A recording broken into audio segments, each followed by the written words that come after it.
Good afternoon student, myself Abhishek Rai and let's start the part second of the video.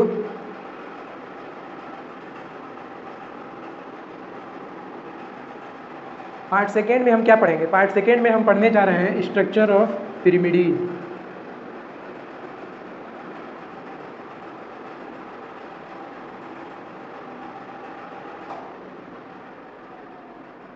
Structure of pyramid. Part first में हमने क्या देखा था? Part first में हमने देखा था कि स्ट्रक्चर ऑफ प्यूरिन के बारे में हमने डिस्कस किया था। वो पार्ट हमारा पूरा कंप्लीट हो चुका है, लेकिन अब बचा है पिरामिड। इसको हम पार्ट सेकेंड में कवर करेंगे। तो बेसिकली जो पिरिमिडीन होता है वो एक तरह का हेट्रोसाइक्लिक ऑर्गेनिक कंपाउंड होता है, aromatic organic compound.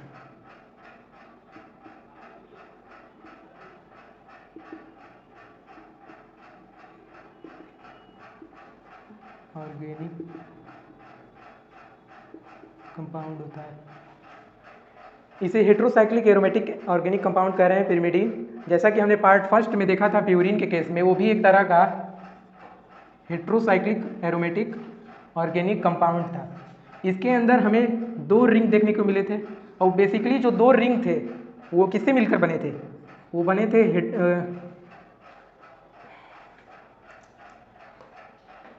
Pyrimidine plus imidazole. जो हमने ये स्केलेटन ड्रॉ किया था पार्ट फर्स्ट में, यहाँ पे आप नाइट्रोजन, यहाँ ये वाला जो रिंग है ये था आपका पिरिमिडीन, और ये वाला जो रिंग है वो है इमिडाजोल।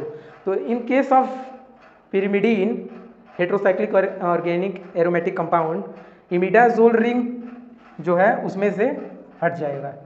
तो हमें इस पार्ट सेकेंड में पिरिमिडीन के स्ट्रक्चर को ड्रॉ करेंगे।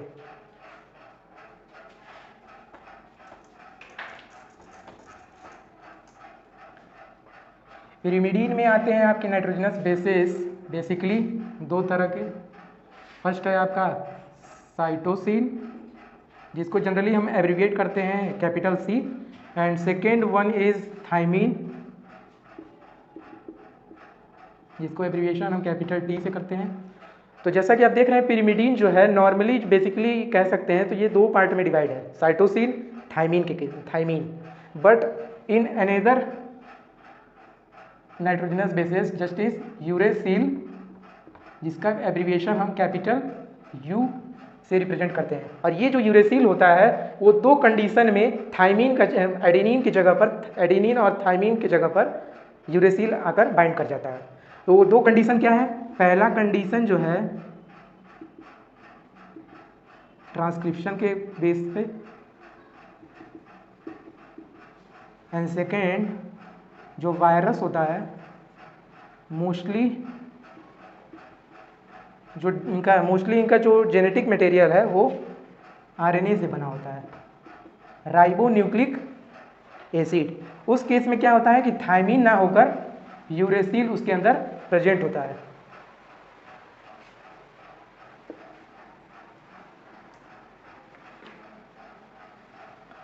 तो एक एक करके हम इन तीनों का स्ट्रक्चर ड्रॉ करेंगे। पहले हम आएंगे साइटोसिन के केस में। यहाँ पे हम क्या करेंगे? स्केलेटन ड्रॉ करेंगे, जैसा कि हम पार्ट फर्स्ट में कर चुके हैं। बहुत इजी है, उसमें से हमें बस इसमें इमिडाजोल जो रिंग था प्यूरिन के केस में, उसको हमें रिमूव कर देना है, बस और कुछ नहीं करना है। Carbon nitrogen, carbon nitrogen, carbon carbon, ये बन गया। थाइमीन का भी बना लेते हैं इसी तरह, कार्बन नाइट्रोजन, कार्बन नाइट्रोजन, ठीक, ये बन गया। अब हमें ये ध्यान देना होगा कि साइटोसिन और थाइमीन की बाइंडिंग जो है प्यूरिन से किस नाइट्रोजन बेस से होती है। तो साइटोसिन जो होता है वो बाइंड करता है प्यूरिन के नाइट्रोजनस बेस गुआनिन से, और थाइमीन जो है वो बाइंड करेगा एडेनिन से। तो गुआनिन के केस में जो 6वें नंबर के कार्बन पे जो ग्रुप लगा था वो क्या था? कीटोन ग्रुप लगा था। तो इस केस में हम यहाँ पर एमिनो ग्रुप लगा देंगे। अब हम अपनी वैलेंसी पूरी करते जाएंगे। यहाँ पे देखिए वैलेंसी कार्बन की कितनी है? 4 है, अरे 3 है, सॉरी, उसको 4 करने के लिए हमें क्या करना होगा, यहाँ पे एक हाइड्रोजन लगा देंगे। सॉरी गलत हो गया। कार्बन की वैलेंसी यहाँ पूरा करने के लिए हमें यहाँ पे एक डबल बॉन्ड बनाना होगा। अब यहाँ पे जो कार्बन है वो पूरी तरह बैलेंस हो चुका है, नाइट्रोजन भी हो गया है बैलेंस। और ये देखिए यहाँ पर एक ट्रिक है याद करने का। यहाँ के केस में हम क्या करेंगे, जैसे कि यहाँ पे नंबरिंग अगर हम करना चाहेंगे पहले फर्स्ट ऑफ ऑल, तो यहाँ पे 1 2 3 4 5 6, तो सेकेंड कार्बन पे पिरिमिडीन के केस में आपको देखने को मिलेगा कि सेकेंड कार्बन पे तीनों पर कीटोन ग्रुप लगा हुआ है। ठीक है, तो यहाँ पे आप देखिए, यहाँ पर नाइट्रोजन की भी वैलेंसी पूरी है, कार्बन की भी पूरी है। यहाँ पर देखिए एक N, 2 बॉन्ड है यहाँ पर, लेकिन एक तीसरा बॉन्ड चाहिए नाइट्रोजन की वैलेंसी पूरी करने के लिए। तो यहाँ पे एक हाइड्रोजन अटैच कर देंगे, तो नाइट्रोजन की जो वैलेंसी है वो पूरी हो चुकी है। अब इस केस में देखेंगे कार्बन की, कार्बन पे यहाँ पे क्या है, 2 बॉन्ड है, मतलब 2 वैलेंसी है इसकी। अब जनरली कार्बन की कितनी होती है, 4 होती है, तो इसके लिए यहाँ पे देखिए एक डबल बॉन्ड यहाँ बनाएंगे। और अभी भी कार्बन की वैलेंसी पूरी नहीं है, एक हाइड्रोजन यहाँ, और यहाँ पे भी आप एक हाइड्रोजन अटैच कर दीजिए। तो देख रहे हैं कि ये साइटोसिन का एकदम सिंपल सा स्ट्रक्चर हम आसानी से ड्रॉ कर लिए। अब आते हैं थायमीन पर। तो थायमीन में भी कुछ नहीं करना है, थायमीन अटैच होता है आपसे किस एडेनिन से। एडेनिन का जो 6वें कार्बन पे ग्रुप लगाता है वो होता है एमिनो ग्रुप, तो यहाँ पे हम कीटोन लगा देंगे। हो गया। यहाँ पे आप देखिए कार्बन की वैलेंसी पूरी हो गई है, 2 3 4। नाइट्रोजन पे देखिए एक यहाँ पे हाइड्रोजन लगा दीजिए, ये कंप्लीट हो गया। फिर कुछ नहीं करना है यहाँ पर, सिंपली बस एक हाइड्रोजन, फिर यहाँ डबल बॉन्ड। और एक यहाँ पे ध्यान देने वाली बात है कि यहाँ पर हम जब नंबरिंग किए थे वहाँ से 1 2 3 4 5 6, ठीक, यहाँ पर हम मिथाइल ग्रुप अटैच कर देंगे। यहाँ पे देखिए कार्बन की वैलेंसी पूरी हो गई है, लेकिन इस वाले केस में देखेंगे तो कार्बन पूरा नहीं है, तो यहाँ पे एक और हाइड्रोजन अटैच कर देंगे, तो ये पूरा थायमीन का स्ट्रक्चर कंप्लीट हो गया।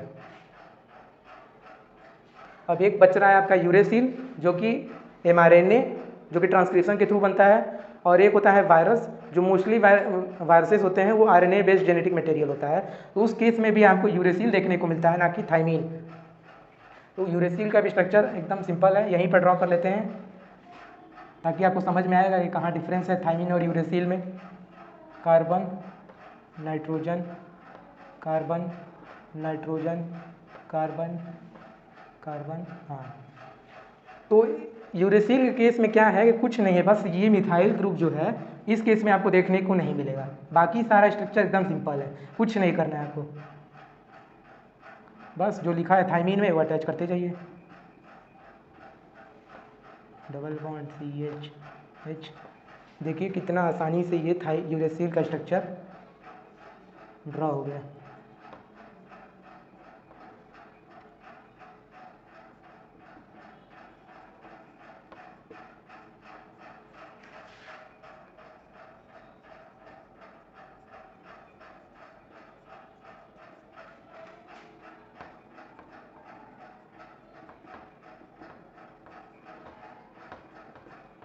तो ये हो गया है आपका DNA में आने वाला नाइट्रोजनस बेसिस।